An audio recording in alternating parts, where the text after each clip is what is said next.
Bismillahirrahmanirrahim. Assalamualaikum warahmatullahi wabarakatuh. Alhamdulillahi ala ihsanih wasyukru lahu ala taufiqihi wa amtinanih. Ashhadu an la ilaha illallah wahdahu la syarika lah ta'ziman li sya'nih. وأشهد أن محمدًا عبده ورسوله الداعي إلى رضوانه صلوات ربي وسلامه وعلى آله وأصحابه وإخوانه أما بعد فإن أصدق الحديث كتاب الله وخير الهدى هدى محمد صلى الله عليه وسلم وشر الأمور محدثاتها فإن كل محدثة بدعة وكل بدعة ضلالة وكل ضلالة في النار. إخواني في الله وأخواتي في الدين أعزني الله وإياكم.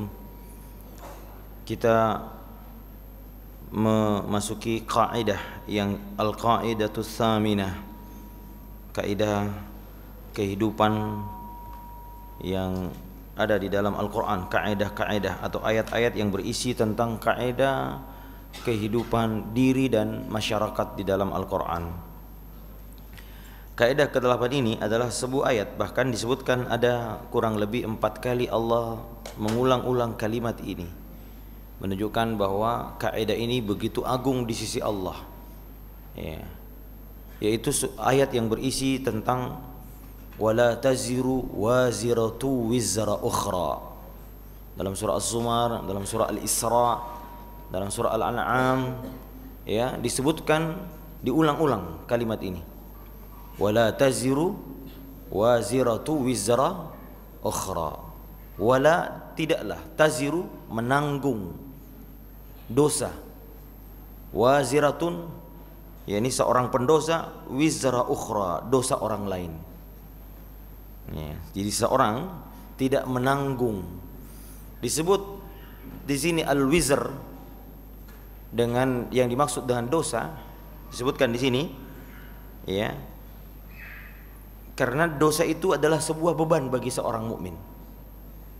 Jadi wizr itu, wizruha itu dalam bahasa artinya sesuatu yang membuat berat, dipikul, maka disebut menanggung. Menanggung artinya mengangkat atau membebani, ya. Tidak ada orang yang terbebani dosa dari dosanya orang lain, ya. Ya, tidak boleh, tidak ada dalam Islam yang disebut dengan saya berdosa lalu anda yang menanggung dosa saya. Sebaliknya juga begitu, jika anda berdosa, saya berlepas diri dari dosa antum semua. Kullu nafsim bima kasabat rahinah. Setiap manusia bertanggung jawab atas apa-apa yang ia telah usahakan. Wa alaysa lil insani ma sa'a. Dan tidaklah ada hasil bagi seorang manusia illa ma sa'a, kecuali apa-apa yang telah ia usahakan. Ini kaidah umum ya ikhwan. Dan kaidah ini ya banyak digunakan dalam banyak kaidah, dalam fikih, kaidah akidah, ya, dalam ranah akidah. Tidak ada, misalnya dalam ranah akidah, orang-orang selain Islam meyakini adanya dosa turunan. Ya, seorang anak yang lahir di dalam keyakinan agama lain dianggap telah membawa dosa.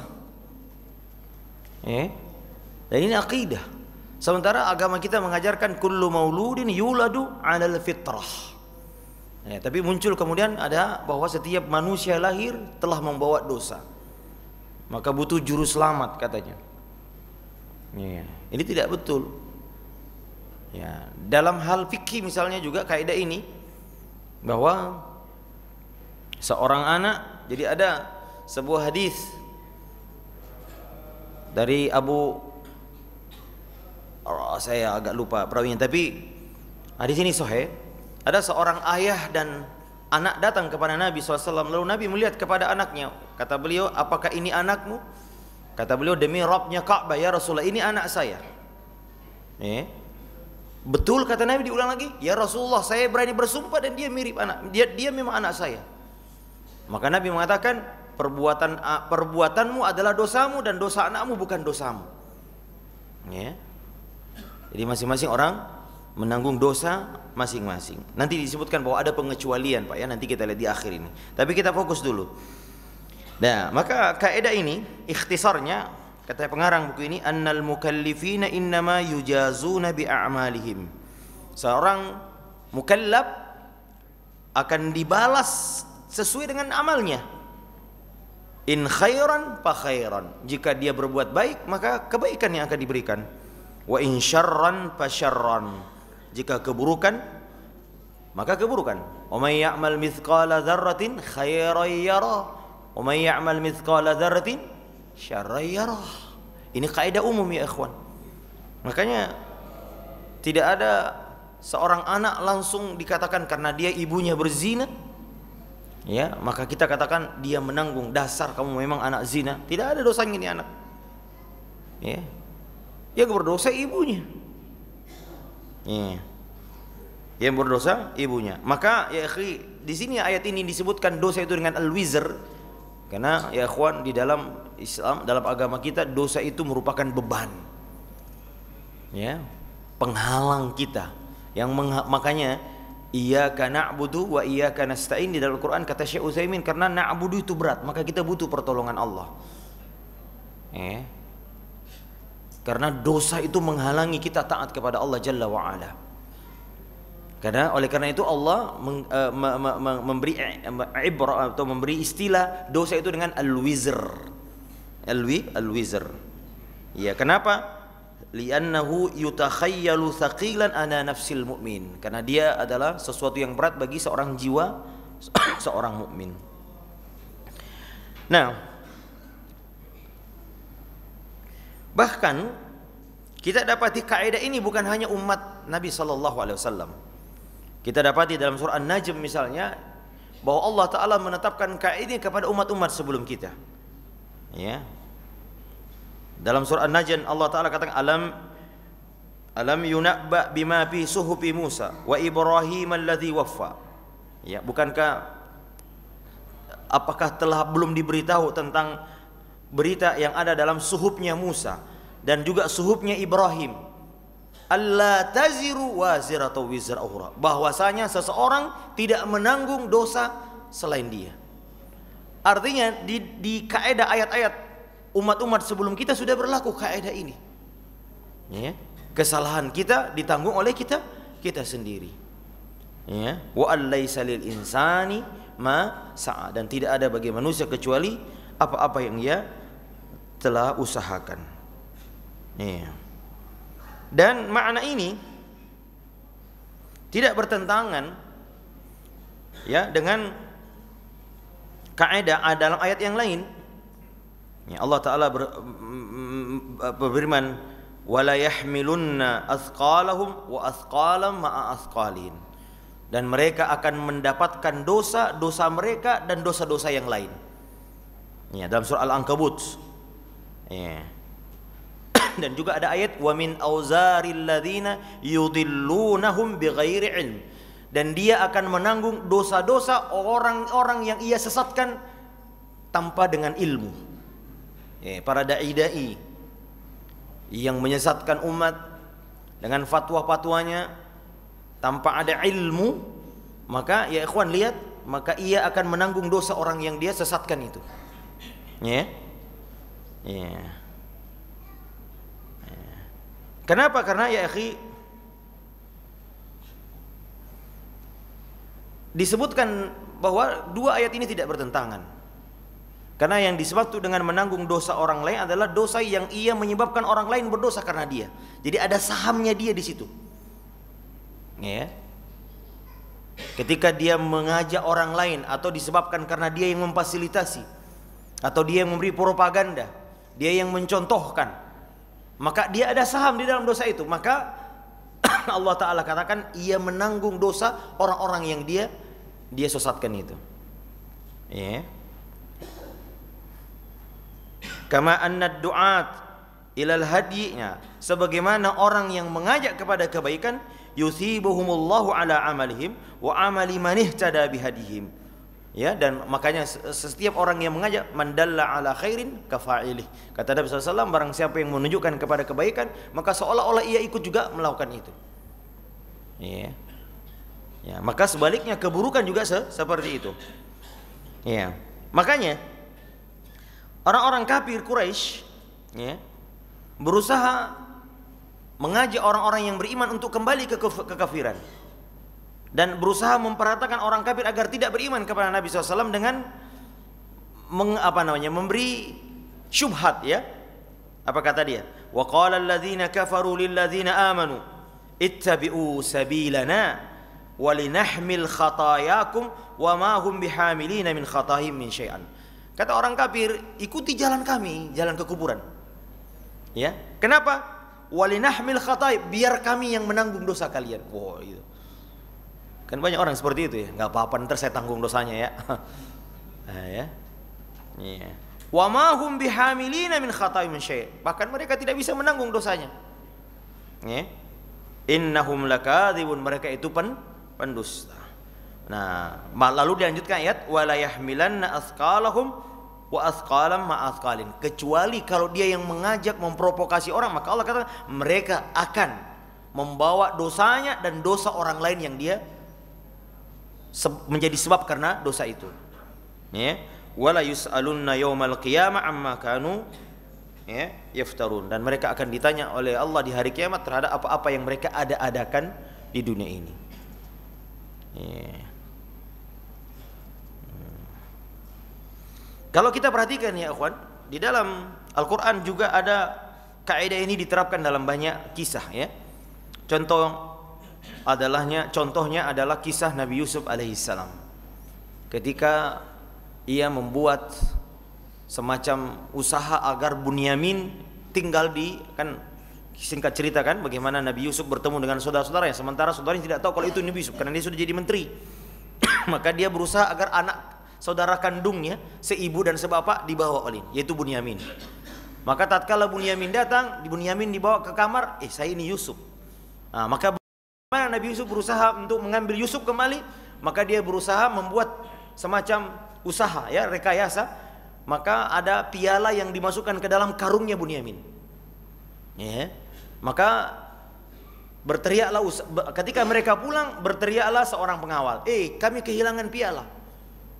Ya, maka orang itu mengatakan, ya, kalau siapa yang mengambil pialanya maka silahkan ambil, karena kami ini orang baik-baik, kata saudara Nabi Yusuf, ya, anak-anak Yakub ini. Nah, maka ternyata digeledah satu-satu, ternyata ditemukan di karungnya di karungnya Bunyamin. Nah, maka Bunyamin lah yang dibawa. Teringatlah mereka, ya, teringatlah akan pasti bapak kita akan sedih. Ya. Kenapa? Karena Bunyamin dulu saudara Yusuf kami hilangkan, sekarang Bunyamin lagi. Betapa sedih ayah kita. Maka mereka pun berbisik-bisik, bermusyawarah, bagaimana ini? Kalau Bunyamin yang diambil nanti ayah kita semakin sedih. Dulu Yusuf kita ambil, dia sedihnya sampai matanya buta. Sekarang Bunyamin lagi. Lalu mereka berembuk, lalu akhirnya bermusyawarah, akhirnya mengatakan kita gantian. Ya, biar salah satu dari kita yang ditahan, Bunyamin pulang sama kita. Nah, mereka mengatakan, ya ayyuhal aziz, inna lahu aban syaikhan. Wahai perdana menteri, sungguh Bunyamin ini punya orang tua yang sudah tua. Ya, syaikhan kabiran, sudah tua. Fakhudh ahadana makanahu, maka ambil salah seorang dari kami untuk menggantikan tempatnya. Istilahnya apa sekarang ya kalau ini, ya, mengganti tahanan gitu, ya. Ya. Lalu inna naraka minal musin, kami melihat engkau orang yang suka berbuat baik. Ya, maka Yusuf menjawab menggunakan kaidah ini. Wala taziru waziratu wizra ukhra. Kata Nabi Yusuf, ma'adallah, aku berlindung kepada Allah. An na'khudha illa man wajadna mata'ana indahu. Ya, kami berlindung kepada Allah dari menghukum, ya, orang yang untuk menghukum orang yang bukan yang ada di dalamnya ada perhiasan kami. Ya, inna idzan la zalimun. Kalau begitu kami zalim. Ya, ini lihat, menggunakan kaidah ini. Yang bersalah Bunyamin gitu. Walaupun itu direkayasa oleh Nabi Yusuf untuk mengambil kembali adiknya ya. Ini kaidah. Ya, tidak boleh menghukum orang yang bukan bersalah. Nih bahaya Pak ini. Ya, tidak boleh ya. Dalam pengadilan tidak boleh menghukum orang yang bersalah. Yang dihukum betul-betul bersalah. Yang Bunyamin ada di dalam karungnya piala itu berarti dia yang mencurinya, maka dia yang harus kami hukum. Kata Nabi Yusuf, kami berlindung dari menghukum ya, dari tidak menghukum orang yang ada di dalamnya perhiasan kami. Kalau begitu kami zalim. Kami zalim. Dan juga sebaliknya ya, kaidah ini dilanggar oleh Fir'aun. Ya, pelanggaran ada yang tahu ya, akhi? Kita kasih hadiah. Kalau tadi Yusuf mengambil kaidah ini, kalau Fir'aun melanggar kaidah ini. Dalam peristiwa apa? Melanggar kaidah. Ada yang tahu ya, kawan? Enggak apa-apa, angkat tangan. Kita kasih jus kacang merah tadi ya. Saya sengaja pindahkan karena saya gagal fokus. Saya suka sekali. Saya pindahin dulu. Ada yang tahu ya, kawan? Penerapan pelanggaran kaidah ini. Kalau tadi Nabi Yusuf menggunakan kaidah ini dengan baik sekali. Nah, Fir'aun justru melanggarnya. Ada yang tahu peristiwa apa? Iya. Nabi Musa kenapa? Oke, ketika ia menghukum seluruh bayi-bayi Bani Israel. Padahal yang mau menghancurkan dia, kata dukunnya, kata orang kafir, hanya satu orang.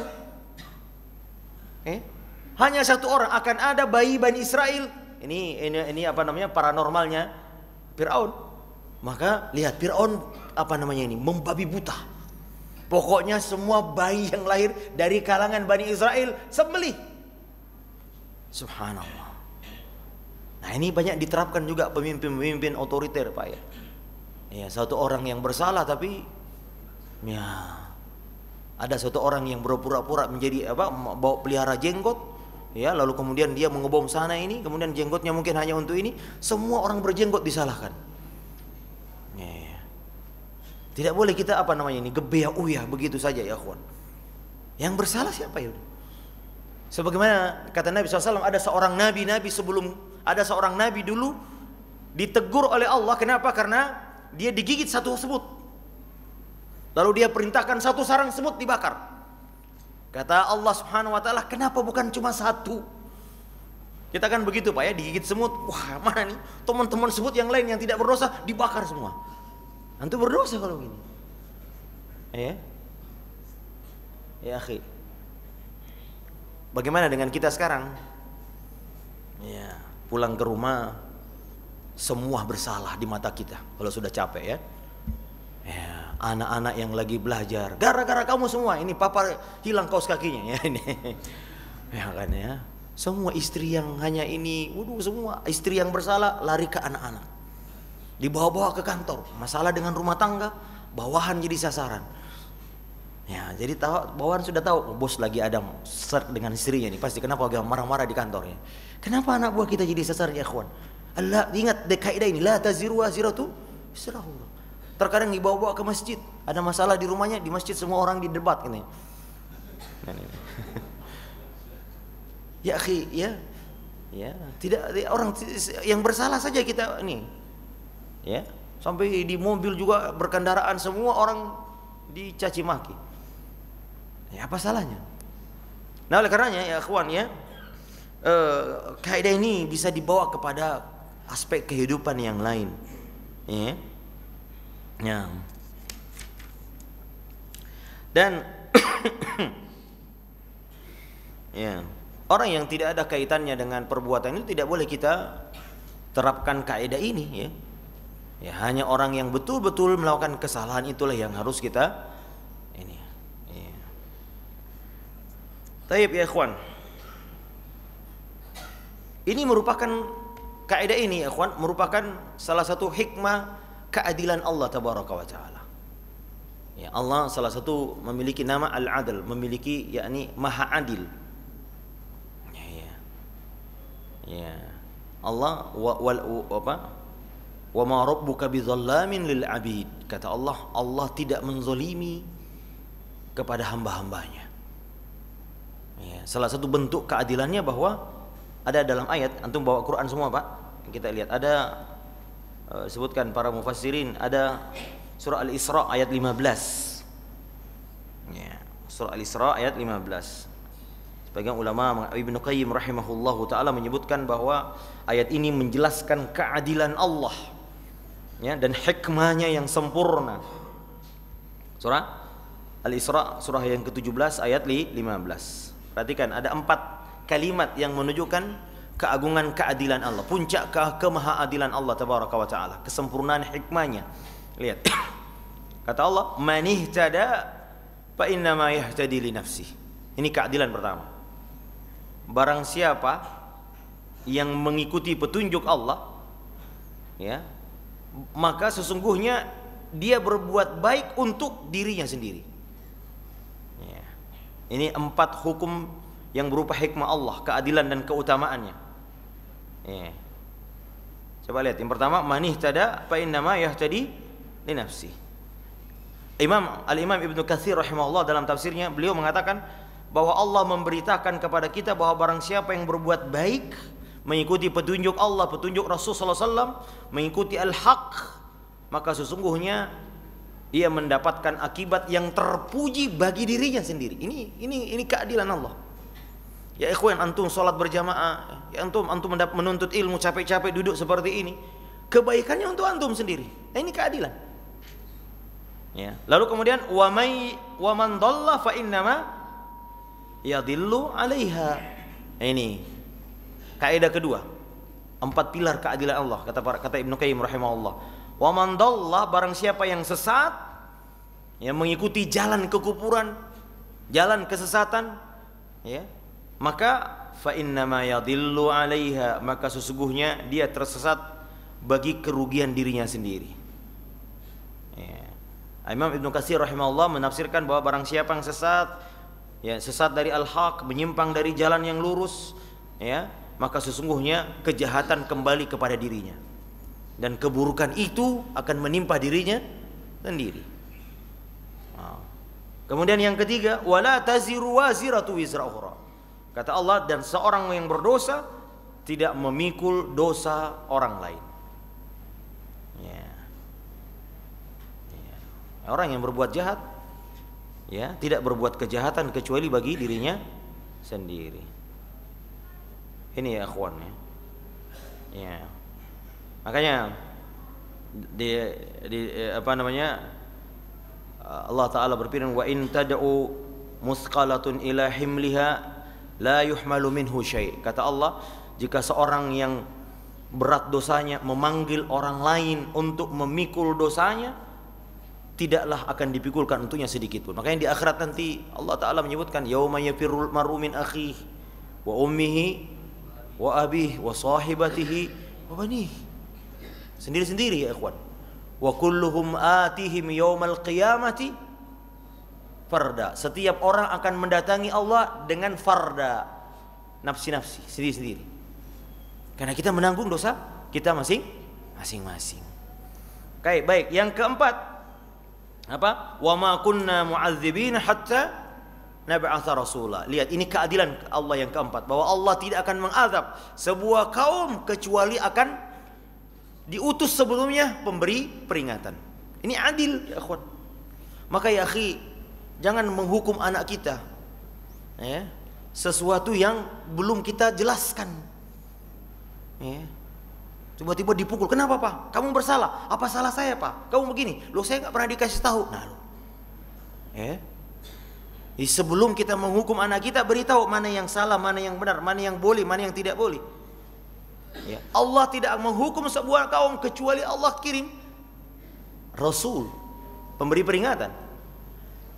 Wa ma min ummatin illa khala fiha nadhir. Kata Allah, tidaklah setiap ada umat kecuali ada di dalamnya pemberi peringatan. Walaqad ba'atsna fi kulli ummatin rasula, dan setiap umat kami telah kirimkan seorang rasul.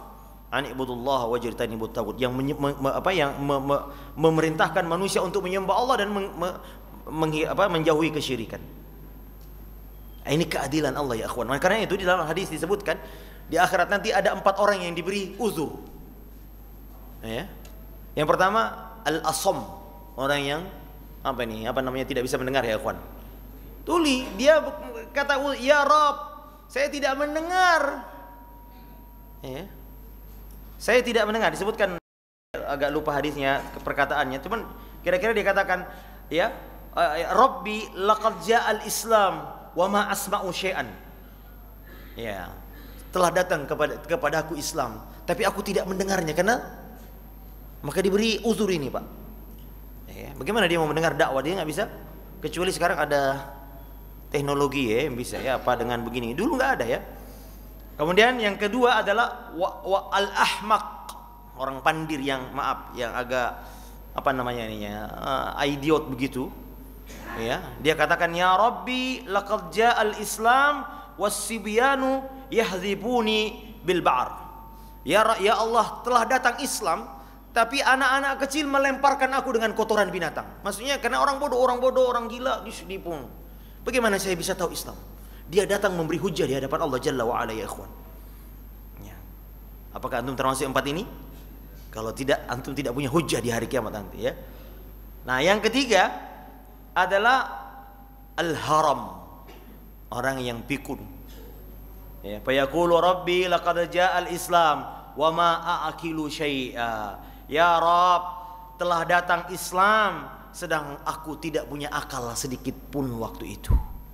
Ya, orang pikun ya, disuruh sholat dia nggak tahu apa itu sholat. Yang keempat siapa kira-kira ya ikhwan? Ada yang tahu?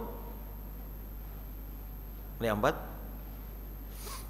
Ada yang tahu ya ikhwan? Antum ini tawadu atau tidak tahu memang? Yang keempat adalah orang yang hidup di zaman fatrah. Jadi setiap nabi kan bergiliran, kan ada zaman di mana kekosongan nabi. Ya. Apakah kaum Quraisy disebut zaman fatrah atau tidak? Tidak. Karena mereka mengenal Allah. Ada Abdullah, ayahnya Nabi namanya Abdullah. Abu Bakar nama aslinya Abdullah. Ya, ada Waraqah bin Naufal, ada orang-orang yang hanif. Ya. Mereka sudah mengenal fatrah. Mereka bukan disebut fatrah karena antara Nabi Isa dengan beliau pendek kan cuma 600 tahun. Maka tapi ada zaman-zaman sebelumnya di mana kosong dari kenabian. Maka mereka datang kepada Allah, ya Rabb, ya Rabb, ma atani laka rasulun fayakhudhu mawathiqahum. Kami tidak datang kepada kami rasul. Maka Allah Taala kepada orang-orang seperti ini mengambil perjanjian ya bahwa mereka benar-benar akan mentaatinya. Kemudian Allah mengutus utusan kepada mereka lalu dimasukkan ke dalam neraka. Ya. Tapi Nabi mengatakan demi Allah. Ya. Demi Allah kata Nabi, "Fawalladzi nafsu Muhammadin biyadi." Ya, demi jiwa Muhammad yang di tangannya, demi Allah yang jiwa Muhammad ada di tangannya. Seandainya mereka masuk empat orang ini neraka, apa kata Nabi sallallahu alaihi wasallam? Ya. Dakhaluha lakanat alaihin bardan wa salama. Tapi neraka menjadi dingin dan keselamatan baginya. Jadi neraka menjadi sejuk dan selamat baginya. Ya, ini wallahu taala alam. Inilah dia ya ikhwan ya. Hanya 4 orang ini yang bisa diberi uzur. Antum ada di mana? Ya, enggak ada uzur bagi antum untuk tidak mengikuti Islam. Ya, enggak ada uzur untuk tidak mengikuti agama Nabi sallallahu alaihi wasallam. Telah datang Islam. Maka Nabi pernah mengatakan ketika melihat Umar memegang Taurat. Ya, kata Nabi SAW, apakah engkau ragu dengan agama ini wahai Umar? Ya, demi Allah wahai Umar, dia pegang Taurat. Ini juga menjadi hujjah sebagai ulama untuk adanya larangan mempelajari agama-agama lain. Ya, karena Umar memegang Taurat dilarang oleh Nabi. Apa kau ragu dengan agama Islam? Demi Allah wahai Muhammad, wahai Umar, "Lau kana Musa hayyan ma wasi'ahu illa yattabi'uni." Kata Nabi SAW, seandainya Musa yang diberikan Taurat itu hidup sekarang, tidak ada kecuali dia harus ikut syariatku. Ya, ikut syariatku. Nabi Musa saja bro, apalagi kita bukan Nabi. Ya. Nabi Isa ketika turun di akhir zaman dia mengikuti syariat Nabi Muhammad sallallahu wasallamuhu alaihi. Nah ini ya akhwan, ini jadi kaidah ini merupakan keadilan Allah tabaraka wa taala. Ya, Allah tidak menghukum orang yang tidak bersalah. Sebab setiap orang menanggung dosanya masing-masing. Ya. Cuma nah ini kita lihat. Saya pernah ditanya, Ustadz, apakah seorang suami berdosa jika istrinya tidak berjilbab? Jika anaknya pacaran, suami berdosa atau tidak ya kawan? Jika istrinya suka selfie di Facebook, berdosa nggak suami? Kan kaedahnya masing-masing membawa dosa yang masing-masing. Mari kita lihat, ada kaedah yang lain yang kita lihat ya. Pertama, secara umum kita katakan, ya, kita katakan kaedah ini berlaku. Wala taziru waziratu wizra ukhra. Namun lihat, pernah antum dengar ayat wattaqu apa itu?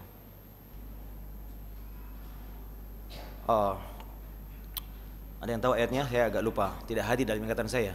Wattaqu fitnatal la tusibanna alladzina zalamu minkum khassah. Kata Allah, takutlah kalian akan adanya azab yang tidak menimpa orang-orang yang zalim saja. Nah, maka ada orang yang kecipratan dosa, Pak. Siapa mereka? Nah, ini lihat. Yang pertama, mereka yang menjadi pelopor maksiat. Pelopor itu apa ya? Trendsetternya. Dia yang memulai.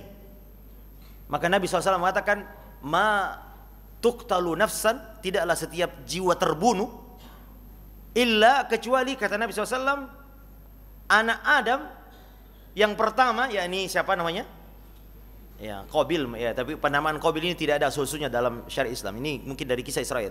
Kecuali anak Adam yang pertama mendapatkan bagian saham dosa. Li'annahu sannal qatl. Lihat kata-kata sanna. Karena dia yang pertama kali membuat sunnah pembunuhan. Ya, dalam tanda petik sunnah. Sunnah itu bisa baik, bisa buruk ya. Maka ya akhi, hati-hati orang yang seperti ini. Gara-gara dia orang menjadi kenal maksiat. Yang tadinya nggak kenal, wah, ada ya maksiat begini, enak juga ya. Lalu dia mentestimoni lagi, waduh. Ini tidak mengajak, dia ya ini. Kalau mengajak nanti yang kedua. Yang pertama ini cuma menjadi contoh pertama. Orang pertama pelaku maksiat itu dia. Dia tidak mengajak, oh mari mas, enggak. Ini yang kedua nanti. Karena ya akhi, yang Allah catat dari kehidupan kita bukan hanya aktivitas dan amalan yang kita lakukan, tapi juga dampak dan pengaruh dari amalan itu. Surah Yasin. Siapa yang hafal surah Yasin? Inna nahnu nuhyil mauta wa naktubu ma qaddamu wa arahum. Allah Ta'ala katakan, kamilah yang menghidupkan orang mati, dan kami menuliskan apa-apa yang mereka kerjakan, wa atharahum, dan dampak bekas-bekas mereka yang dia tinggalkan. Antum sudah meninggal tapi bekas pengaruh itu masih ada. Dosa jariah, sebagaimana juga amal jariah. Amal sudah terputus memang, in qata amalu, ya betul amalnya. Tapi bukankah pengaruh amal antum, anak yang antum didik, ilmu yang antum pernah ajarkan, itu masih ada bekasnya kan? Nah, bekas ini masih mengalirkan pahala ya ikhwan. Antum pernah bikin masjid, antum pernah bikin sumur, menyumbang mushaf ya dan lain sebagainya, lalu kemudian tak mewakafkan tanah, lalu kemudian itu digunakan terus-menerus walaupun kita sudah mati, pahalanya masih ngalir. Sebegitu juga dengan dosa. Anak Adam yang pertama udah ribuan tahun meninggal, tapi setiap orang yang terbunuh, kata Nabi SAW, ia mendapatkan saham. Illa syatrah damihya, kata Nabi SAW, kecuali dia mendapatkan saham darahnya orang yang dibunuh. Maka hati-hati ya ikhwan, menjadi pelopor dosa yang pertama.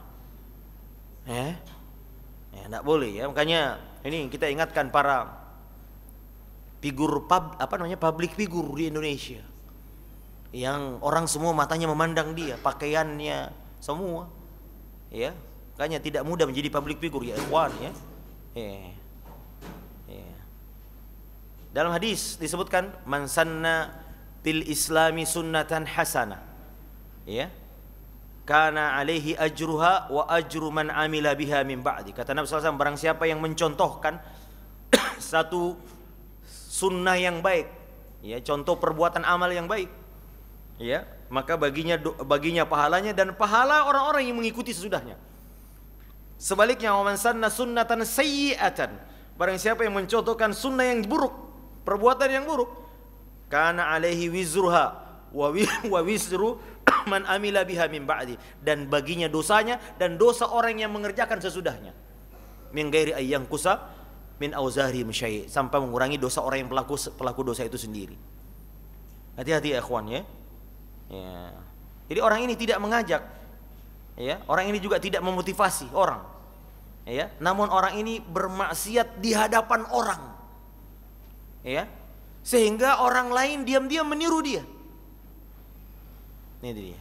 Maka ini juga dosanya perempuan yang suka membuka aurat, Pak.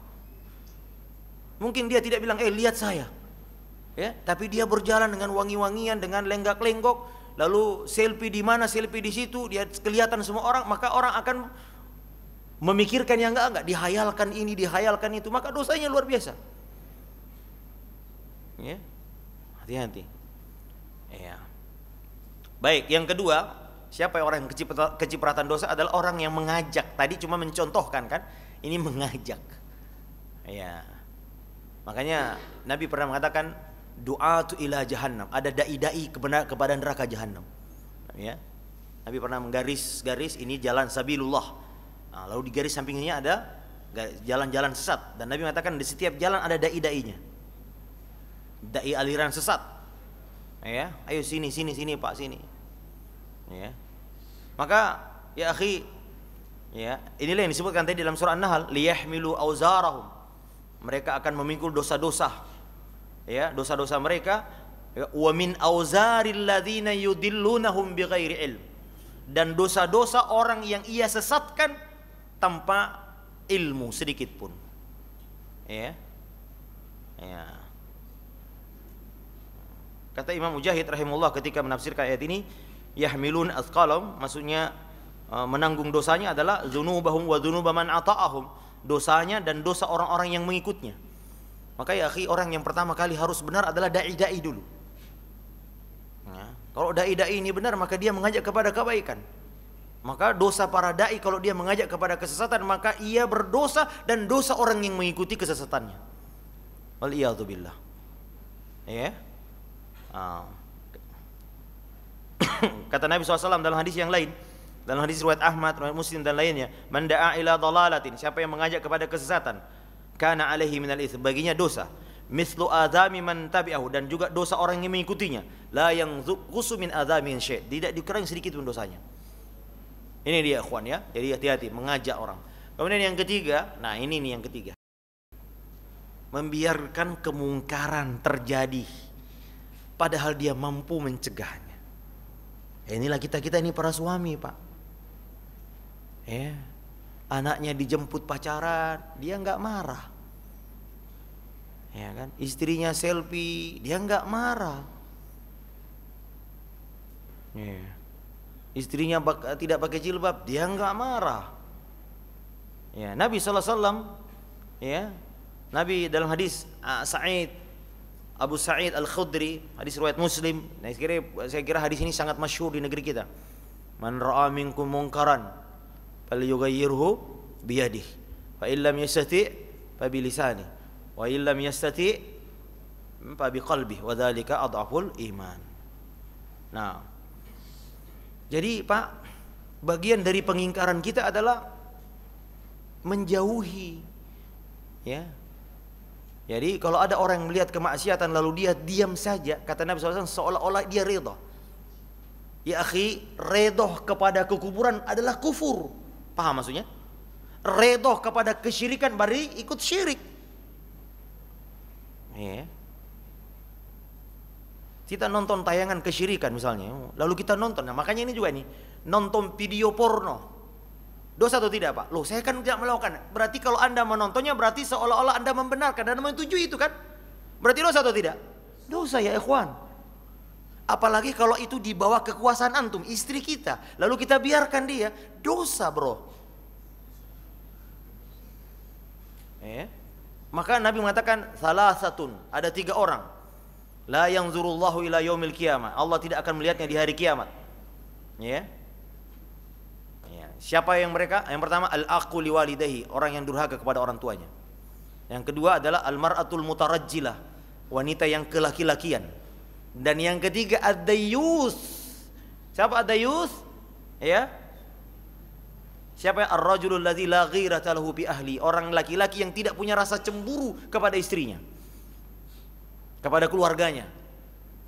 Ya, istrinya cipika-cipiki dengan wanita laki-laki yang bukan mahramnya, dia enggak marah. Ya. Subhanallah, ya ini ya, akhi. Maka antum berdosa. Kalau ada anak kita kecipratan dosanya karena tidak mengingkari dosa itu. Maka dalam hadis yang lain Nabi mengatakan, barang siapa yang melihat maksiat tapi dia mengingkarinya dalam hati, maka seolah-olah dia tidak ada di situ. Tapi siapa yang tidak ada di situ tapi dia meridhoi, maka seolah-olah dia ada di situ. Maka yang membedakan adalah pengingkaran. Maka hati-hati ya ikhwan, kita kalau sering terlalu melihat dosa, Pak, hilang pengingkaran di hati, itu dia. Ya, makanya ada larangan bergabung duduk di majelis-majelis pendosa. Dalam Al-Quran Allah Ta'ala sebutkan, ya, surah An-Nisa, ya, ayat 140.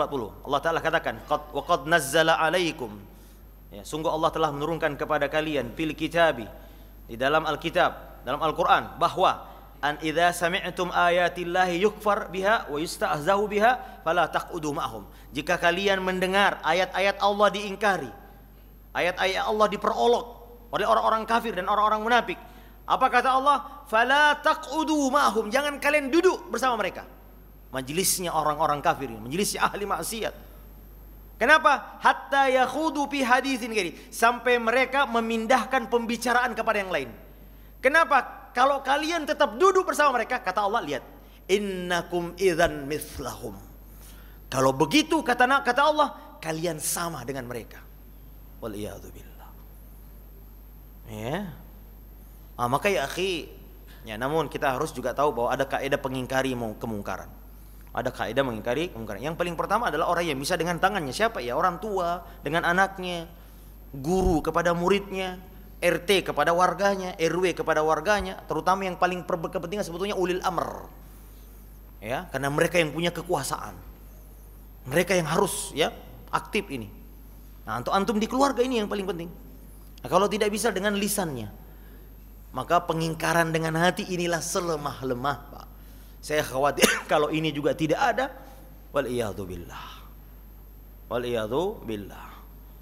Nah, oleh karenanya, ya, meninggalkan amar ma'ruf nahi munkar, ya, jadi merupakan sebab datangnya azab dari Allah Subhanahu wa taala. Taib, kita lanjutkan, ya. Ada hadis, ya, Nabi sallallahu alaihi wasallam, ya, bahwa Abu Bakar radhiyallahu taala anhu pernah membacakan hadis, ya. Dan ini menunjukkan juga, Pak, hati-hati kita jangan salah terhadap memahami sebuah hadis, ya. Kata Abu Bakar radhiyallahu taala anhu, ya ayuhan nas innakum lataqra'una hadhil ayah, kalian membaca ayat ini, kata Abu Bakar Siddiq. Ya ayyuhalladzina amanu alaikum anfusakum, wahai orang-orang beriman, jagalah dirimu. La yadurrukum man dhalla idza ihtadaitum. Nah, ini ada ayat yang sering salah paham. Tidak akan memberikan bahaya kepada kalian orang-orang yang sesat kalau kalian mendapatkan petunjuk. Nah, ya, ada orang kata Umar, kata Abu Bakar, kalian membaca ayat ini, ya. Nah, lalu Umar mengatakan, ya, dan banyak orang salah paham, kata Abu Bakar, kalian membaca ini. Jadi begini maksudnya, ya. Terkadang kita mengatakan dengan penjelasan bahwa manusia tidak akan beri kesesatan kepada kita kalau kita mendapatkan petunjuk. Maksudnya begini, kalau antum rajin sholat, rajin ke masjid, rajin ta'lim, tapi kesesatan banyak maksiat di sekitar antum tidak ingkari, maka menurut Abu Bakar kalian merasa nyaman, merasa aman dari azab? Oh, tidak. Ya. Kenapa? Karena Abu Bakar mengatakan, saya mendengar Nabi SAW bersabda begini. Jadi hati-hati, jangan sampai Anda mengatakan Anda merasa tenang, merasa aman dari orang-orang bermaksiat di sekitar kita. Karena berpedoman dengan ayat ini, tidak akan memberi bahaya orang sesat kalau kau sudah mendapatkan petunjuk. Idza tadaitum, kalau kau sudah sholat, sudah berpuasa, rajin ini, maka orang bermaksiat tidak memberi pengaruh buruk kepada kalian. Kata Abu Bakar, tidak, karena aku mendengar Nabi SAW bersabda. Apa sabda Nabi? Lihat, inna an-nasa, sesungguhnya manusia, idza ra'au zalima, jika melihat orang-orang yang zalim, falam ya'khudhu ala yadihi, lalu dia tidak mengingkarinya atau tidak merubahnya atau dia tidak mencegahnya, apa kata Nabi? Ausyaka ayya ummahumullahu biiqabi, maka hampir-hampir dikhawatirkan Allah akan menjatuhkan azab kepada dia ini. Ya, kepada dia ini. Hadza wallahu ala wa alam. Kita lanjutkan nanti setelah Isya, tanya jawab. Barakallahu fikum, sallallahu ala nabiyyina wa ala alihi wa sahbihi wa sallam. Wa akhiru da'wana alhamdulillahi rabbil alamin. Assalamualaikum warahmatullahi wabarakatuh. Alhamdulillahi rabbil alamin. Wal 'aqibatu lil muttaqin wa la 'udwana illa 'alal zalimin wa la haula wa la quwwata illa billahi al aliyyil azim.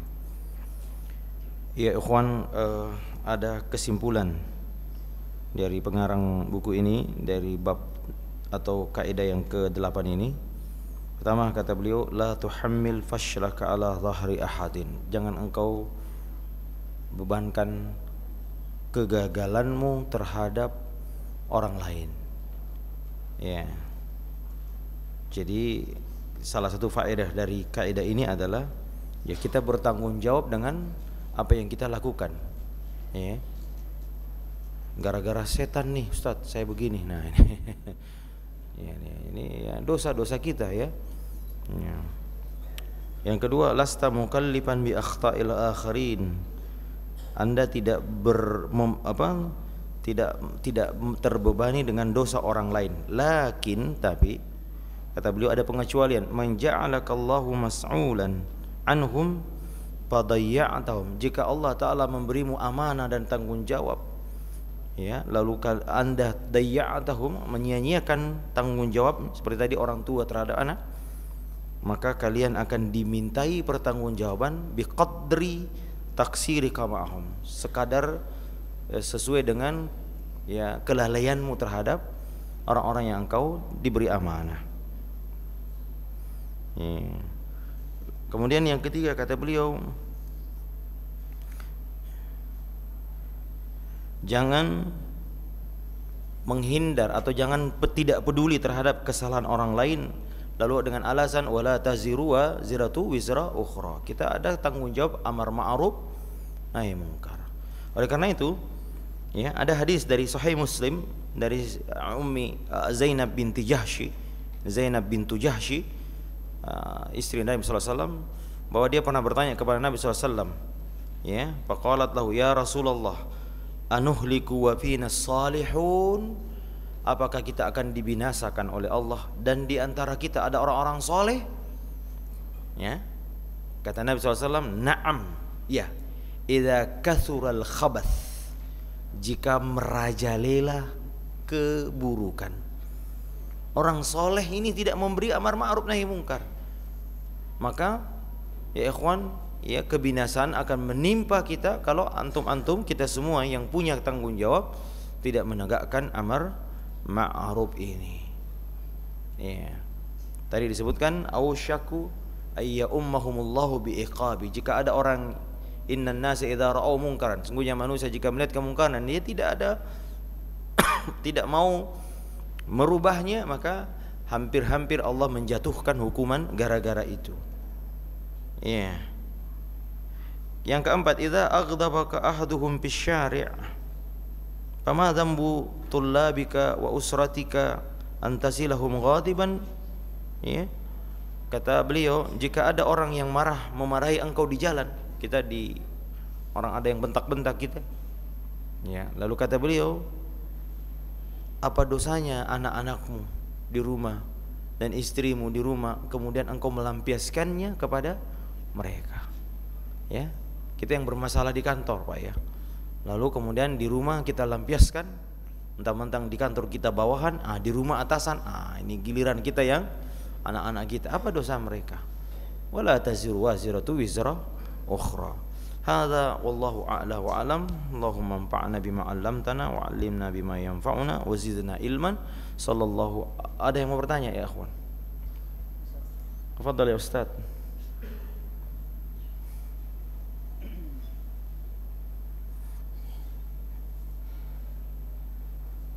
Bismillahirrahmanirrahim. Assalamualaikum warahmatullahi wabarakatuh. Wassalamualaikum warahmatullahi wabarakatuh. Pertama, jazakallah khairan Ustaz atas materinya. Wa anta jazakallah khair. Ini saya ingin bertanya yang berkaitan dengan batasan bermuamalah dengan majelis yang di dalamnya banyak syubhat atau mungkin kemungkaran tadi itu. Nah, bagaimana kita bermuamalah dengan majelis yang seperti ini, atau mungkin orang yang kita anggap mungkin pemahamannya banyak syubhat? Apakah itu kita bermuamalah dengan mungkin hak dia sebagai muslim ketika kita diundang, atau mungkin dia sakit, atau yang sifatnya adalah muamalah mana yang harus kita dahulukan ketika kita menghadapi orang-orang yang seperti ini? Demikian Ustaz, jazakallahu khairan sebelumnya. Assalamualaikum warahmatullahi wabarakatuh. Waalaikumsalam warahmatullahi. Jazakallah khair. Pertanyaannya bagus sekali Ustaz. Ayat yang kami bacakan tadi dalam surah An-Nisa ayat 140 ya.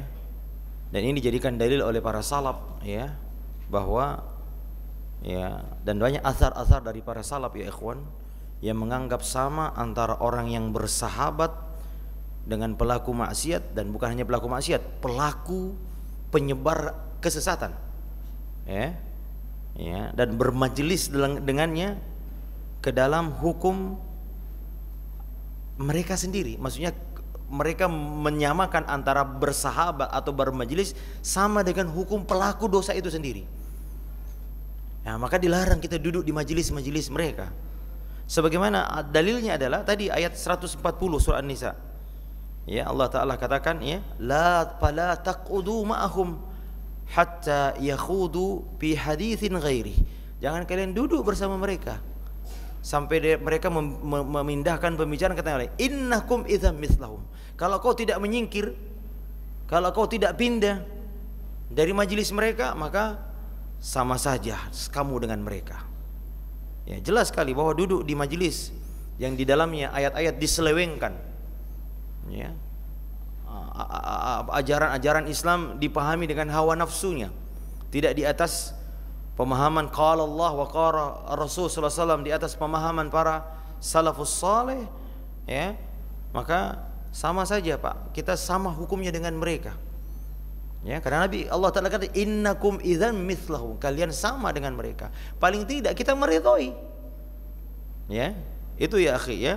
Makanya ya, sebagian salaf, saya agak lupa, ada seorang salaf ketika datang orang Mu'tazilah, orang-orang yang menyimpang, datang ingin membacakan ayat, kata kau yang pergi atau saya yang pergi. Masalah Imam Ahmad rahimahullah ta'ala, dia tidak mau duduk mendengarkan ayatnya saja, pada ayat yang mau dibacakan. Ya. Ya, kenapa? Karena nanti ayat ini dipahami dengan hawa nafsu mereka. Kemudian yang kedua ya ikhwan, hati kita ini lemah. Hati kita ini lemah. Kemudian gini, bisa jadi ada dalam perkataan mereka kebaikan. Saya dapat kisah ini di Madinah dari adik-adik kita mahasiswa, bilang bagaimana ada seorang yang terkena syubhat hanya gini. Ada orang yang dia sembarangan mengutip perkataan. Bagus perkataannya. Ternyata setelah ketahuan dia orang Syiah. Bagaimana caranya? Sudah terlanjur dia selingi perkataannya. Ya, makanya ya akhwan, hati-hati kita mengambil ilmu. Mungkin kebaikannya satu dua, lalu kemudian kita ambil kebaikannya, tiba-tiba mengajak kepada kesatuan, Anda mau apa? Ya, kita, Ustaz saya datangkan, saya ada kebaikannya, ada orang yang saya tidak baik, saya pergi. Kita katakan nanti ketika dia sudah memunculkan syubhatnya kepada antum nggak bisa ngapa-ngapain. Kenapa? Sudah terlanjur mengidolakan. Ya, sudah terlanjur mengidolakan, sudah terlanjur senang. Maka ketika ini kalau sudah terlanjur senang, ya udah buta mata kita untuk melihat itu. Makanya hati ini lemah sekali ya. Saya ingat dulu di Mekah kalau saya tidak salah, ada seorang yang masya Allah Pak, sampai dia itu pernah membuat buku tentang tauhid, saya lupa namanya. Ya, tapi kemudian dia menjadi ateis karena sering bermuamalah dengan orang-orang sekuler liberal. Padahal dia bikin kitab tauhid sendiri. Nah, karenanya ya hati ini lemah. Ya, maka banyak sekali athar-athar yang datang untuk kita tidak seperti itu. Wallahu taala alam bis-shawab. Ada lagi ya ikhwan? Ayo. Tafadhal ya akhi.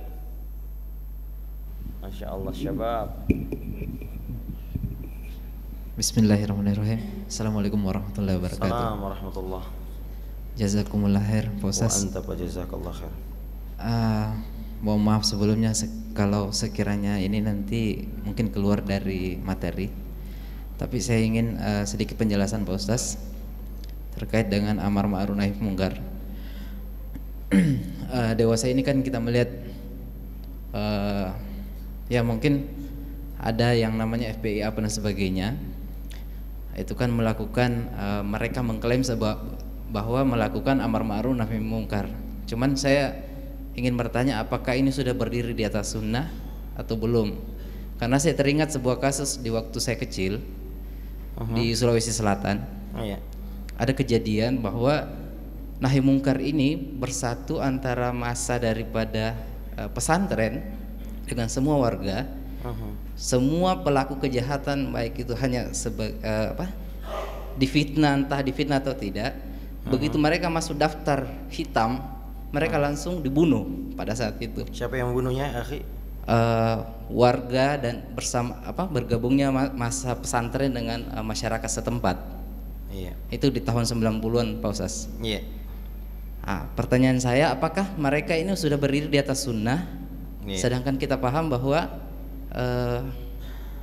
ada pemerintah yang berhak untuk mengurangi kejahatan ini. Iya. Terima kasih Ustaz. Assalamualaikum. Sama-sama. Ya, barakallahu fik. Ya. Saya tahu ini orang Sulawesi karena dia panggil saya Ustaz. Nah, kemudian yang kedua, orang Sulawesi suka mengatakan bunuh lampu, bunuh radio, bunuh TV. Apa lagi Pak? Ya. Padahal maksudnya matikan ya. Ya. Barakallahu fik ya akhwan, masya Allah jauh-jauh. Ya, amar ma'ruf nahi munkar ada kaidahnya. Sekali lagi ikhwan, beragama tidak hanya bermandalkan semangat. Ya, kalau bersemangat saja Pak, 3 laki-laki datang ke rumah Nabi. Ketika diberitahu ibadah Nabi oleh istri Nabi, dia menganggap sepele, menganggap sedikit ibadahnya. Lalu dia ingin sholat sepanjang malam, nggak mau tidur. Ya, ada yang puasa terus-menerus sepanjang tahun, nggak mau berbuka. Ada yang nggak mau menikah. Nabi katakan tidak seperti itu. Ya, beragama tidak hanya bermodalkan semangat saja. Ya, orang Khawarij yang kata Nabi, kau akan melihat dia ibadahmu tidak ada apa-apanya dengan ibadahmu, tapi dia telah keluar dari agama sebagaimana anak panah keluar dari busurnya. Ya, karena itu ya akhi, penting ini mempunyai metode. Kalau bahasa filsafatnya punya epistemologi dalam beragama. Harus ada manhaj kita, ada kaidah. Bikin sayur asam aja ada manhajnya ya, apalagi beragama. Karena Nabi sallallahu alaihi wasallam mengatakan, fa innahu may ya'ish minkum fasayara ikhtilafan katsiran. Kalian nanti hidup panjang akan melihat perpecahan umat ini. Maka Nabi memberi nasihat, fa alaikum bisunnati. Hendaklah kalian beragama sesuai dengan cara beragama. Cara beragama Nabi dan cara beragama para sahabat itu ada termasuk cara berdakwahnya.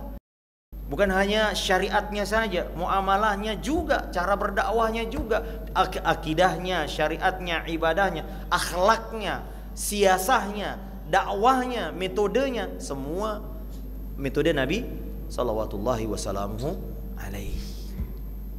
Ya. Nah, bagaimana cara mengingkari ini? Ada kaidah-kaidahnya. Tentu yang pertama adalah seseorang tahu mana yang apa yang yang pertama, seorang harus tahu, mengilmui apa yang dia perintahkan dan apa yang ia larang. Ya. Jangan sampai ya akhi, sesuatu yang ia larang merupakan masih khilaf para ulama. Lalu dia mengatakan, "Lo enggak, ini ijma, ini haram." Nah, ya. Ini bahaya kalau begini. Dikasih dalil orang ini dia enggak tahu. Jadi dia harus mengetahui dengan sungguh-sungguh bahwa yang ia larang adalah betul-betul larangan Allah dan punya ilmunya. Maka tidak semua orang bisa beramar ma'ruf nahi munkar, kecuali yang jelas ya, seperti antum ya, melepas tidak pakai jilbab, menutup itu jelas. Tapi ada perkara-perkara yang harus kita tahu ilmunya sebelum kita perintahkannya dan sebelum kita melarangnya. Ya, maka tidak semua orang bisa duduk dan berdiri di atas mimbar ini, kecuali mereka yang sudah punya ilmu. Ya, kata Nabi sallallahu alaihi wasallam, "Innallaha yaqbidul ilma la yaqbidul ilma intiza'an." Allah Ta'ala tidak mencabut ilmu langsung diambil ilmunya, walakin biqabdil ulama, tapi Allah akan mewafatkan para ulama ya, sampai tidak lagi tersisa ulama. Apa yang terjadi? Ittakhadun nas ru'usan juhal. Orang-orang akan mengambil orang-orang bodoh sebagai ustaz. Fasu'ilu, lalu dia tanya. Ya, fa'aftau wa adallu, lalu dia beri fatwa, lalu dia menyesatkan orang. Nah, ini harus ada ilmunya. Kemudian yang kedua juga harus dia menimbang maslahat dan madaratnya. Ya, madarat yang kita hilangkan harus kita yakini ketika kita ingin menghilangkannya akan digantikan dengan maslahat yang sama atau paling tidak berkurang. Ya, atau paling tidak seimbang lah. Tapi justru kalau mendatangkan madarat yang besar maka tidak boleh. Nabi sallallahu alaihi wasallam membiarkan dirinya di Mekah. Ya. Karena dia tidak punya kekuatan. Ketika Yasir disiksa, dia hanya mengatakan sabran ala Yasir fa inna ma'idakumul jannah. Sesungguhnya sabar saja ya, karena belum punya kekuatan. Putrinya menikah dengan orang kafir, dia tidak punya kekuatan memisahkannya. Zainab menikah dengan orang kafir, dia tidak kuasa memisahkannya karena belum punya kekuatan. Apakah dianggap Nabi membiarkan kemaksiatan? Tidak. Maka ya ikhwan ya, amar ma'ruf nahi munkar ini sebetulnya pokok perkaranya ada pada ulil amr. Ya, karena mereka lah yang mempunyai kekuatan. Maka tidak boleh sembarang orang mengeksekusi. Kalau sekedar amar ma'ruf nahi munkar dengan lisan, semua orang bisa menasihati, kita datang Pak, tolong jangan jualan khamar. Ya, ini Pak, ini. Tapi kalau antum mengeksekusi, menyegel ininya, menyegel itunya, itu kita punya ada ulil amr. Kalau semua nanti orang punya begitu luar biasa, Pak. Ya. Karenanya ya akhi, ini ada kaidah yang kuat. Tidak boleh kita sembarangan melakukan kecuali ada dibimbing oleh ulama, dibimbing oleh manhaj yang benar tentang perkara itu. Ya. Wallahu taala a'la bis-shawab. Saya kira cukup ya ikhwan. Sallallahu ala nabiyyina wa ala alihi wa sahbihi wasallam wa akhiru da'wana anil hamdulillahi rabbil alamin. Wassalamualaikum warahmatullahi wabarakatuh.